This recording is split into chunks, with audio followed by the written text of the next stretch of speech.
That's no wire. Okay.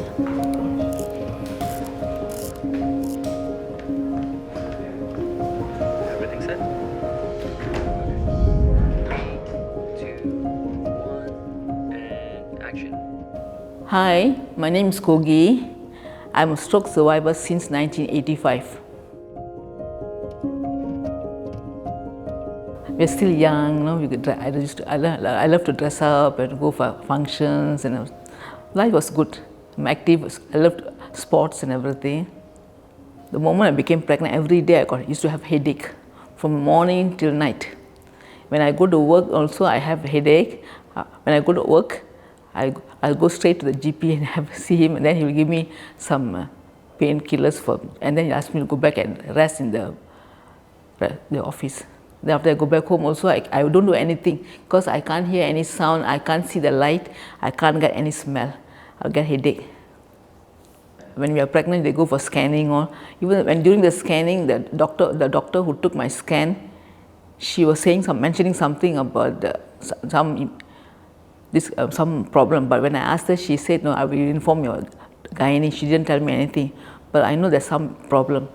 But then when I came back home, I told my husband about it. My husband is a very positive person, never take all this, because he sees me as a very strong person. So when I told him this, he don't want to accept. So then I didn't take it serious. So after that, I went for one checkup. My gynae is one of the top gynae in Singapore, AP Raja. So and he found out that I'm not so. He said there's something wrong with me, but he don't know what is it. So he got me admitted in the hospital. Then every day they come to take blood to do test, but they never tell me. And every day he will take the blood. So, but he never tell me anything. Then one day he even send me for X-ray. Put a metal sheet over my stomach. He sent me for X-ray also. Then finally he said, "Okay, I want to send you for one scan." Okay. And when in the scan after the scan he didn't come to see me. So I told my house surgeon, can I talk to my doctor, gynae? Then he came back, then he told me, he said, "I want to see your husband." I said, "No, you tell me what's the problem." He said, "Baby, you have to terminate the pregnancy." I said, "Why?" "Because he's having water retention in the brain." And so I didn't understand what is it all about. Then he said, "Your baby brain is damaged. So no point you give birth to this baby, because if you give birth, it become a vegetable." So it didn't strike me at all. So I just leave it then. But I called my husband to come see the doctor. So I think my husband was emotional, because after 5 years, I became pregnant in 1985. I got married in 1980.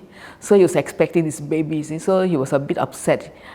First time I see him, his tears come down, and then he asked the doctor, "Is there anything wrong with both of us?" He said, "Nothing. This one, don't know how many 10 million, 10,000 baby one will have this thing." So then what do you expect us? What do you ask us? What do you want us to do? He said, she have to terminate the pregnancy. So what procedure you will? So before I do that, I will send him for another second opinion. Then he sent me to another doctor at Far East Plaza. Then the doctor, he showed me the scan, and then the baby's brain, like floating in the water, Then he said, "See, the brain it's like that. Not one whole piece, small floating." Then he says, "Then what did your gynae suggest?" I said, "He wants me to terminate the pregnancy." I said, "You're still young. Okay, that's the best thing. You terminate, then you can have another baby later." He said, "Okay, fine." So that my gynae arranged everything. So one Saturday, I was the first patient for him.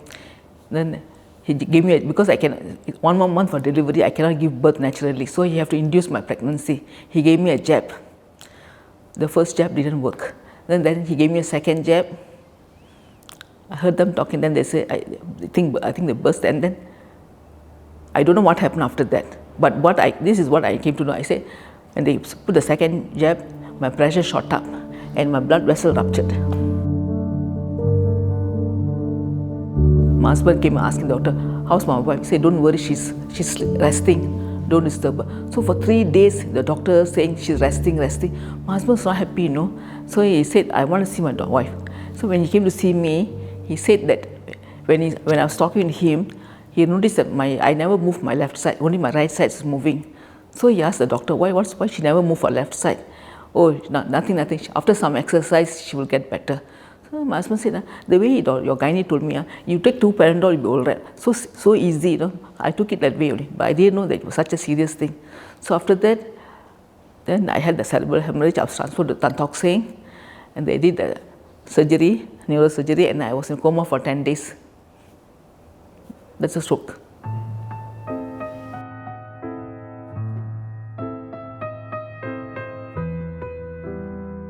When I was in coma, I woke up, they put some sort of bandage on my hand. So when I wake up, I saw this bandage, and I thought that's my baby.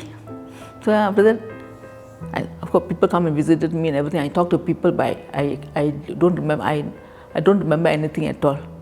Then after 10 days later, I came out from coma. Of course, I don't know what's. I mean, to now I cannot. I don't know what's happened. They discharged me. I came back home. Then I did my own walking. I got a helper to. So and then during those days, 1985, there's no lift in the flats, So I have to take the what do you call that? The tongkat with the chicken leg like that, chicken feet. So I have to bring that down in with the staircase. I bring it down. I walk under the void deck, everything. Then after that, I go up, carry the thing, go up. And then one thing, the staircase is so one side. So the other side, when I go up, I don't have railing, So I have to hold the wall and walk up. I was very strong those days, still young, 31 years. So MRT also, when I go to MRT also, no lift. So I walk up and it was very amazing. Now I cannot do that. Those days I was quite strong, amazing. I used to go to market, or even though I had a stroke, I go marketing, but come back home and do cooking. I still can bake, I can make biryani, I can do this, a lot of things I used to do, like normal. My husband always tell me, when people talk to you, you always you cry, You don't have self-pity. Say, don't be self-pity. Compare yourself with others. My husband was a very good encourager. He said, you compare yourself with others. Then I see, so then somehow my husband being an engineer, from India, Kerala, India, they all that caste system. So my husband come from a good family, you see. So and then I felt very guilty because he's a workaholic, very ambitious person. So I felt very guilty. I told him to leave me and go. I said, you leave me and go. Then he never say anything. I just, after that, few years later, I told him again. I say, why you want to stay with me? I'm this condition, your life is. What he asked me, He asked me, if this has happened to me, will you leave me or not? Then after I said, I just keep quiet. We are married for 43 years now. No children, but okay lah. Of course, we tolerate each other.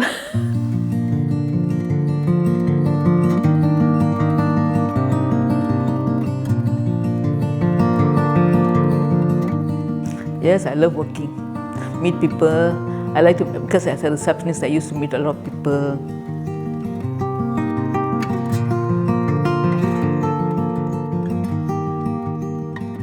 I'm so happy, relaxed, not stressed. My time is okay. My Saturday, I got already planned my Saturday already. I'm going to meet my grandson, 2-year-old fella. He's so cute. How you? So your grandson is, you have a child before or after the? My grandson is my sister's grandson. So, but he called me grandma. But so it's for me also. I mean, sister sibling. Her children is like my children also. So her grandson is like also. So he called me grandma. But so he's. How come you can have such a positive outlook in life and feel like the stroke didn't affect you? Because what I was and what I'm now, so it's so much improvement. That's why, and people always come and tell me, say, no, when I see you, I'm so encouraged. Even a stranger has come to me when I was I think it was that time I was working in Raffles Place. A stranger came, approached me and said, when I see you, I'm so encouraged. People come to me and approach, even my church also. I say, sometimes I want to come to church lazy. When I think of you, I feel so encouraged. So when people come and tell me all this, you feel happy or not? Life, my health is good. Financially, I'm okay. I'm still married. My husband didn't leave. So there's so many after survivors, the husband leave them and go off. When they share their story, I feel very. But my husband didn't leave me. I'm still have the self. I'm still self-respect. My husband is still around. Divorce is not an easy thing. So my husband's still with me. That's a respect for me. So what more you want? What you want in life? peaceful house, no fighting, no rebellious children in my house. Not say that children are rebellious, it's good and bad, but so a lot of feedback I get, feel bad. That's why one thing, I got no regret of not having children. And those days really my life was a bit tough, because no lift, no phone, no, I have to learn everything. So now life is so easy, everywhere where you go lift, and then your phone is free of charge. And the government also help you a lot. Now everywhere got the ramp, or now got the PMD all. That's why now I'm so happy in my life. After my stroke, I went for holidays a lot of places. I traveled the Mekong River, I went to Vietnam, went to Israel, went to Egypt, Jordan.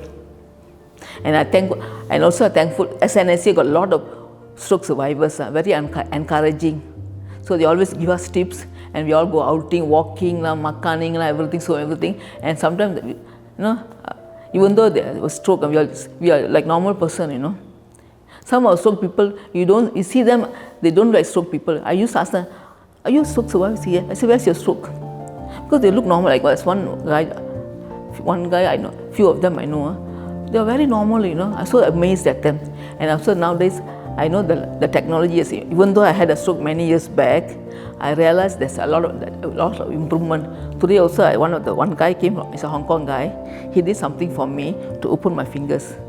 So I was so amazed. Then he asked me, how you feel?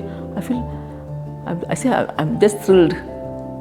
Because the technique he used my good hand to move.